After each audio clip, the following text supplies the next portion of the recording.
doing some interesting stuff here compositionally by turning the viewpoint and kind of having it at an angle. It's just simple stuff like that that really can kind of bring you to that next level.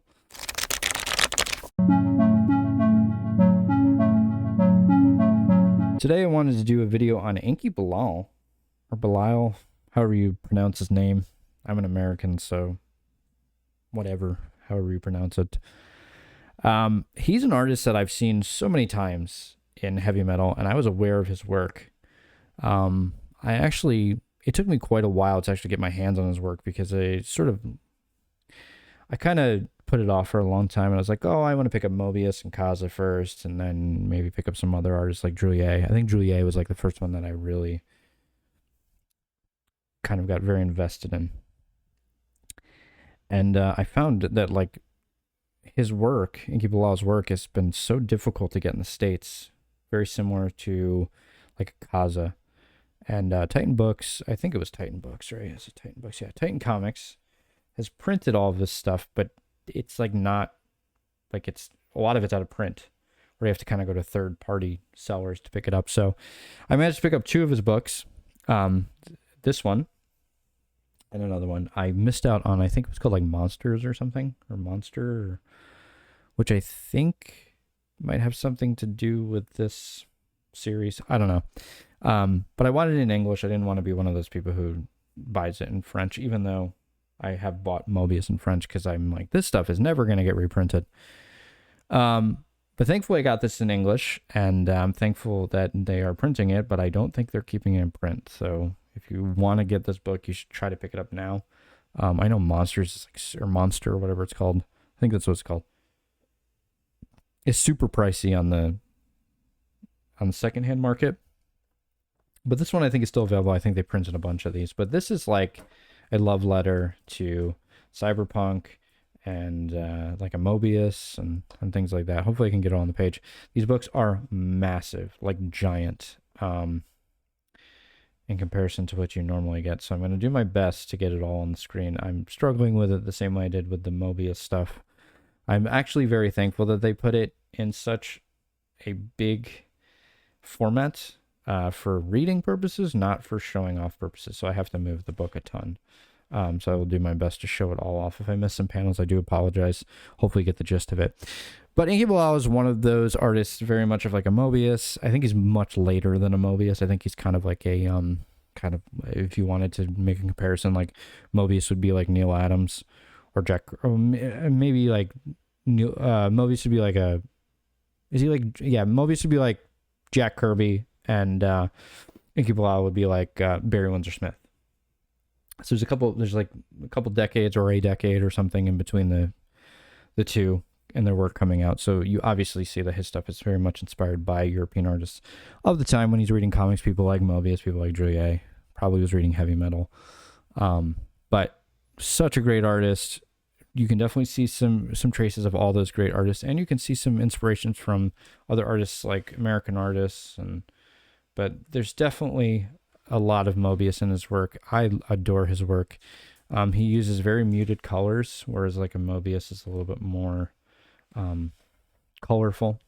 Man, this is beautiful stuff. I mean, great compositions, massive format. So thankful for this. Thank you, Titan Books. Keep printing stuff that we may not know about, or we do know about, but it doesn't have a print, or hasn't been printed in the States for quite some time. So I'm going to constantly move this. I do apologize. I kind of want to just get it all on the page if possible. Doing my best. So let's pay attention to the artwork here. Using very interesting curved perspective there.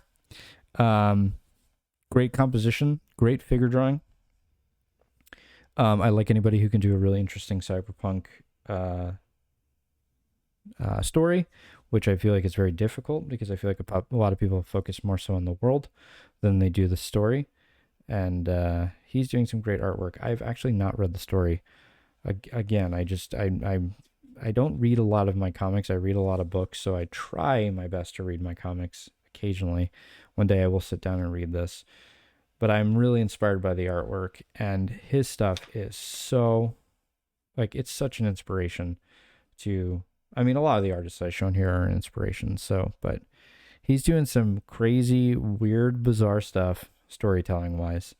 It looks like it's a Birdman who may or may not be a fucking statue or a robot. I'm not sure.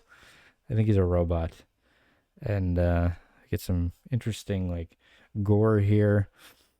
Um, Man, it's so cool. It's so creative. It's experimental.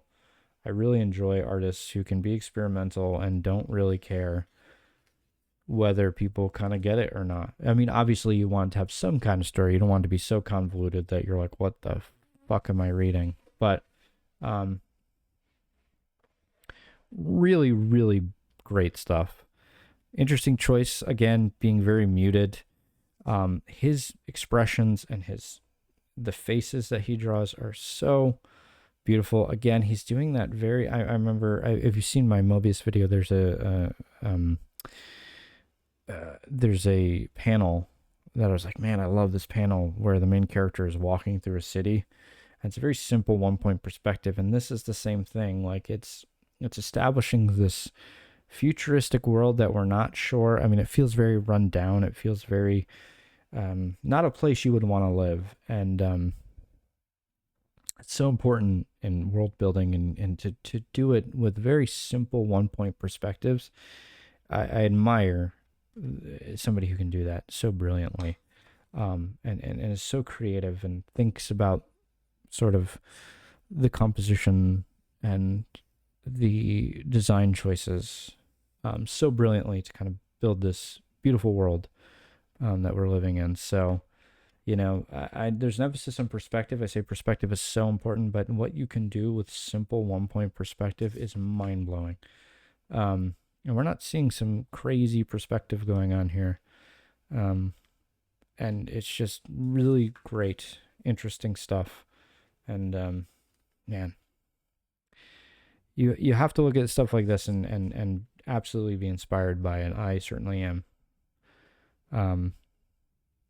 So many figures on the panel, like doing a very, very busy panels of people. I think he's sort of more in the realm of figure drawing and drawing people more so than he is kind of environments, but he does brilliantly on environments as well.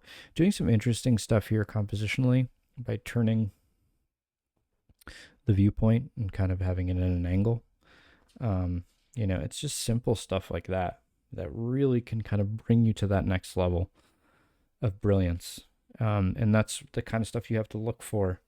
Because sometimes just moving the camera, I mean, if you look at photography or films, just simply moving the camera sometimes in a certain angle can really bring this dynamic feeling to your work. I love his anatomy. Not over the top, very realistic in terms of, I guess, normal life. Not doing any crazy, insane muscle work like some American comic book or superhero comic book artists. And you can definitely see this stuff kind of has been an inspiration to American comics. The problem is I feel like American comics don't do it as well. So I feel like they kind of missed the point. You want to hit with a bang, be patient and hit with a bang. I think Barry Windsor Smith is a perfect example, even though he's English, but of somebody who does comics that are predominantly big in America and kind of makes you kind of, you're being patient and then you get the payoff. And I feel like in American comics, I'm always waiting for the payoff, which is unfortunate. So, yeah, man, just like bizarre stuff, like a fucking cat who had crazy color fur, probably representation of like experimenting, on animals and things like that. Really interesting faces and like face paint, and it's just, I know the other big thing with French comics or European comics is like the red nail polish, with the red nails. I'm not sure what that's all about, but maybe that's kind of like showing like a, I don't know, like an upper class kind of thing. I don't know. Or control kind of thing. Um, yeah, beautiful, beautiful stuff. Great work. Really, really admire this stuff. And then you get some interesting pieces here. Man, Titan has done such a great job, just like Humanoids has done with reprinting this stuff and kind of giving you the stuff that we really want. I mean, again, I hate to knock American comics because I'm very much inspired by American comics, but it's like kind of tired of getting the same fucking Superman story over and over again. I wish Marvel or DC would take the chance and kind of print the stuff that maybe isn't, you know, isn't readily available and putting a Marvel logo on it. But they've done that. I know they did that with Akira and they did that with some of Mobius's stuff. And I don't believe it. Well, I wasn't working there, but I'm assuming it probably didn't sell very well. Again, great compositions. I mean, just moving the figure a little bit off from the center. I mean, again, that's a lot of mistakes that we make as artists. We kind of, you know, I could definitely see, it's funny, and this is going to be a weird comparison, but I could see kind of like sometimes I feel like I'm looking at a Wes Anderson movie sometimes with this 1 point perspective kind of off to the side, but looking at the camera. Is Wes Anderson a comic book fan? I don't know. But yeah, I'm just really amazing stuff. I'm so blown away by this work.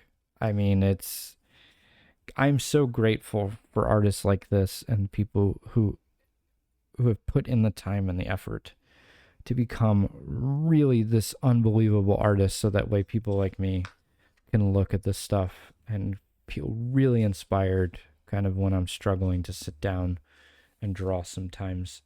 And I tend to overthink things sometimes. I kind of try to move the figure in very unnatural ways because I'm trying to very much, I'm struggling with, you know, how can the body move sometimes? And I try to make it over dynamic, and then I kind of look at this kind of stuff and just kind of say to myself, okay, bring it back a bit. Make it look more natural. You don't have to move the pelvis so far back or the rib cage so far forward. You can be, it's very difficult to draw. I feel like it's more difficult to draw a figure standing up straight or being more natural than it is to kind of make it over dynamic kind of way in like a Jack Kirby or something, because it's so subtle. You know, subtlety is really the name of the game. Just like with composition, the more subtle you are with your composition, the better off you're going to be. But we tend to push it a little too hard, so you kind of have to bring yourself back to earth and look at this kind of stuff and go, oh yeah, okay, maybe I'm pushing it a little too far. Yeah, man, it's just, again, beautiful panel here. Just very simple perspective. Nothing crazy going on. Yeah, a lot of overlapping and a lot of foreground, background kind of work. There are different types of perspective. Not just 1 point, 2 point, 3 point perspective. There's also using things like overlap. And yeah. It's understanding that composition with that perspective, with that figure drawing, with that gesture, with that, you know, it's such a complex thing and such a massive learning curve to start out. But once you get there, it starts to become a little bit more clear. Yeah, I wish I could talk more about the story. I wish I had read the story, but I'm just kind of going through these. I buy it for the artwork, like I said earlier, so. But yeah, really interesting stuff he's doing with kind of lettering and kind of putting, I'm not a big fan of like putting the dialogue on the page, but you know, it's a form of narration. So some more great drawings here. And then I'm assuming this is the final part. Doing some very interesting stuff with like pencil, maybe colored pencil, perhaps. Kind of switching up mediums, I guess, or not mediums, media. That's what I'm trying to think of. Perhaps. I could definitely see how Who's the fucking dude who does the covers for Preacher? I forget his name. There's a dude who did the covers for the Preacher comics who I could definitely see would be inspired by this kind of stuff. I forget his name. But yeah, really, really great stuff. Definitely inspired by people like Mobius, for sure. How could you not be? Yeah. Wow.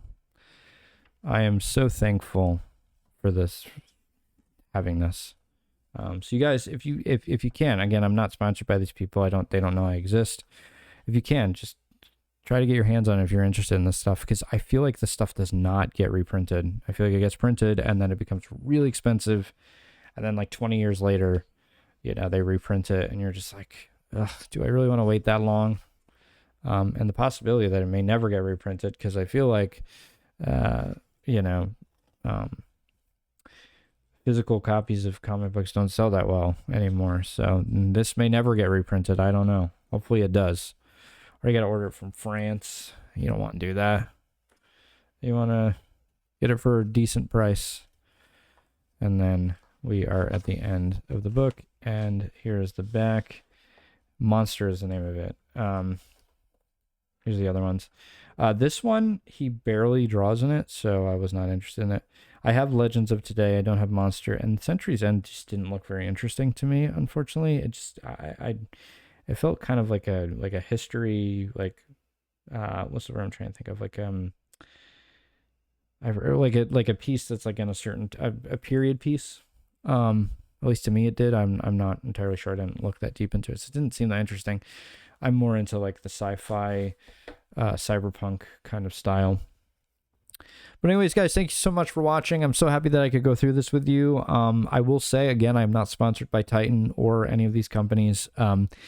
If you can get your hands on this stuff, you should. If you're really interested in this, you want to get your hands on this stuff, I would say get it as soon as you can, because this stuff is going to go out of print. And I definitely do not see this stuff coming back in print for quite a long time. So if you're interested, I would definitely jump on it right now if you can. I don't get any benefit from it. I may leave a link in the bottom. Again, I don't get any benefit from that either. I just think that these things should live on forever, and we should be handing it down to our kids, and they should be handing it down to their kids, and so that way we can keep the comic book industry alive. Not even the industry. I don't give a fuck about the industry. I think indie comics will do fine. That we can keep these stories alive and the memory of these artists alive, because some of them are, come on. I mean, could you imagine a world without a Mobius being present and nobody, like, people kind of forgetting that he existed? It would be an absolute and total travesty. So anyways, guys, thank you so much for watching. I will see you in the next video.